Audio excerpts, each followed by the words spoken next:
তো বলছি বৌমা, বাদামগুলো একটু ছাড়িয়ে দাও না গো। একা একা ছাড়িয়ে খেতে আমার আর ভালো লাগে না। না, বাদামগুলো একটু ছাড়িয়ে ছাড়িয়ে দাও, দিকে আমি খাই একটু শান্তি করে বসে। উফ, কাজকর্ম সব শেষ হলো, এবার একটু এসির হাওয়ায় বসি, একটু শরীরটা ঠান্ডা হোক, বাবা গরম লেগে গেছে।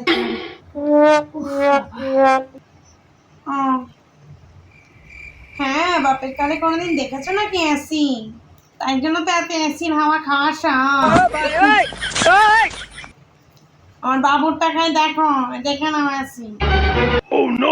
হ্যাঁ, তা ঠিক। अभी मजा आएगा ना भिड़ो। বাবার জন্মে কোনোদিনও টাচ ফোন দেখেননি তো, তাই সেটা নিয়েই সারাদিন বসে আছে।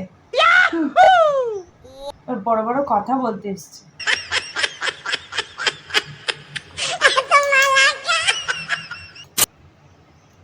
এত বড় কথা বলতে পারলে থাক, তোমাকে আজ আসুন।